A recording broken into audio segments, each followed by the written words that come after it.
prompting, RAG, agents, memory, state within the context of context engineering. This is really the number one job of engineers today. You come up with like the perfect words to encapsulate an idea, and that helps people understand the idea. And I think that's what context engineering is. ML ops kind of level of maturity that we saw, a lot of machine learning applications in production.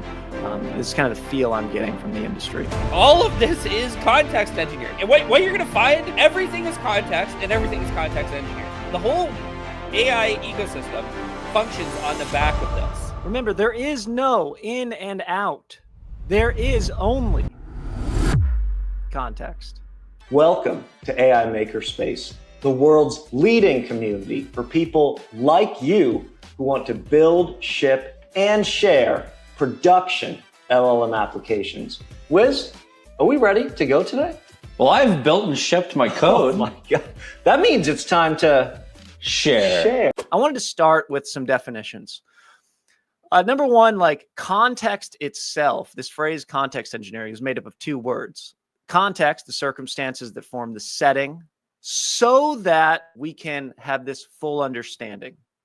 We can do this complete assessment.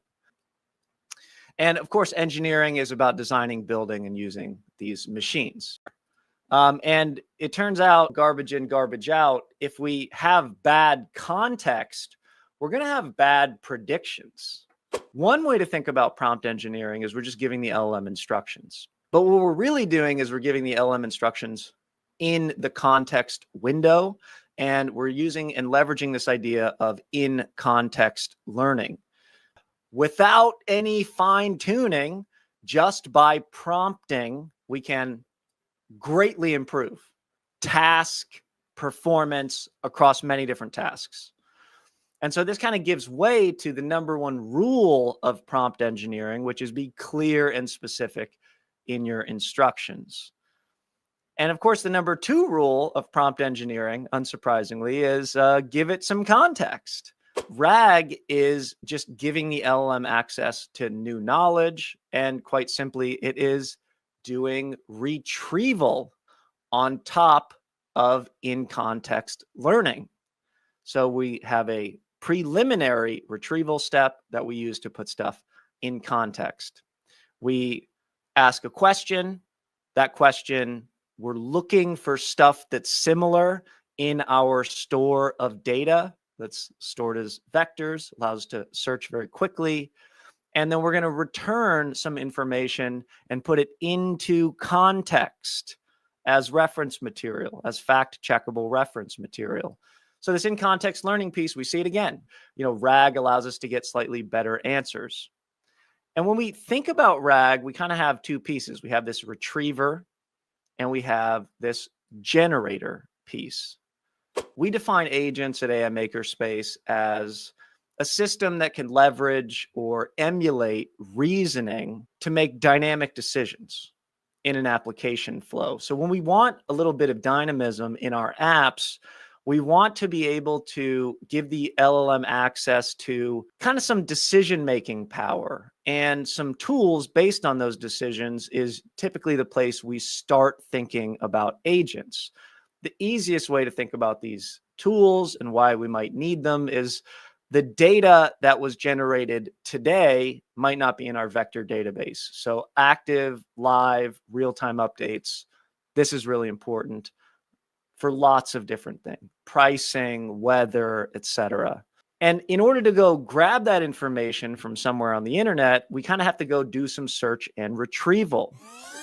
If we ask a question, we send it to the agent or LLM is going to decide to take some sort of action. This reason and action pattern can be looped through a number of different times before we get some kind of final answer. And this looping, this cyclic behavior is quite important for us to think about optimizing context. Of course, we can pick up different tools. We can go find archive papers or do sort of a general Google search, and we can have lots and lots of different tools, and we can go pick stuff up. When we send stuff back to the agent, what's actually happening is we're putting additional information, additional observations, additional results of our actions back into this conversation thread. In other words, back into our context. And we might loop through this a number of times. We're having a conversation. And of course, anytime you're having a conversation with a person or an LLM, you want them to remember what the context of the conversation was.